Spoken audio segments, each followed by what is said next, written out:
అందరికీ సీతారామ కళ్యాణోత్సవ శుభాకాంక్షలు.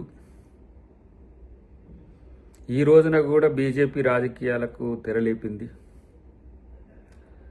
కాంగ్రెస్ పార్టీ రాష్ట్ర వ్యవహారాల ఇన్ఛార్జ్ మీనాక్షి నటరాజన్ గారి మీద బండి సంజయ్ గారు చేసిన కామెంట్స్ చూస్తే ఇంత ఇంగితం లేకుండా రాజకీయాలు చేస్తున్న పరిస్థితి మనకు అర్థమవుతున్నది.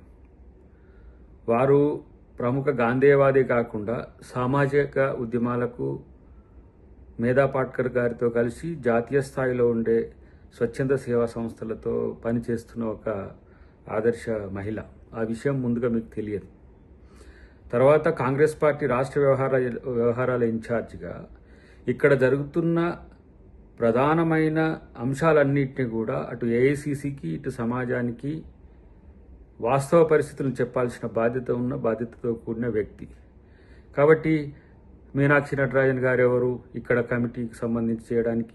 మీరు ఫ్యాక్ట్ ఫైండింగ్ కమిటీ వేయండి, మోడీ గారిని పెట్టి వేయండి. మరి మీరు బీజేపీ ఇలాంటి ఏమంటాము అజ్ఞానపూరిత స్టేట్మెంట్స్ వల్ల మీ స్థాయి కేంద్ర మంత్రులు, మీరిద్దరు సహాయ మంత్రి అన్నా అందరు అసహాయ మంత్రి అని మిమ్మల్ని అంటున్నారు.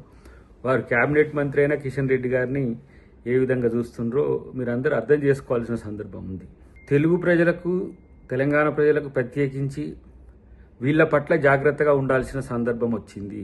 ఎందుకంటే ఎక్కడైనా సరే అడవిలో ఏనుగులు, జింకలు, తర్వాత నెమళ్ళు ఒకే దగ్గర ఉండే పరిస్థితి చాలా అరుదుగా ఉంటుంది.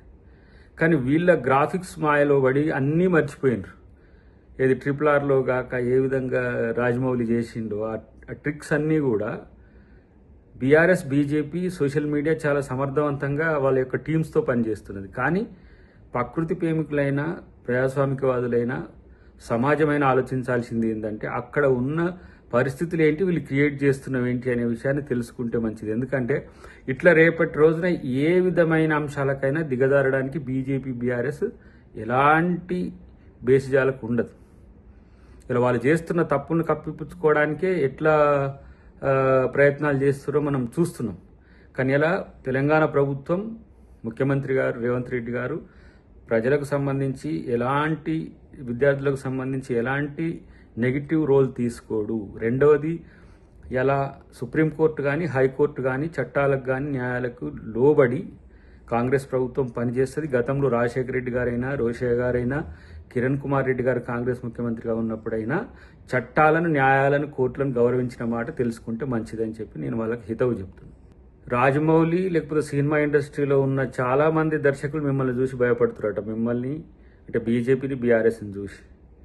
మీ AI technology, artificial intelligence technology, గ్రాఫిక్స్ను మించి రాజమౌళి భయపడేంత స్థితికి, ఈర్షపడేంత స్థితికి మీరు తయారు చేసిన వీడియోస్ జాతీయ, అంతర్జాతీయ స్థాయిలో ఈరోజు ట్రోల్ చేస్తున్న పరిస్థితి. దీనికి తప్పితే మీరు దేనికి పనికిరాని పరిస్థితి.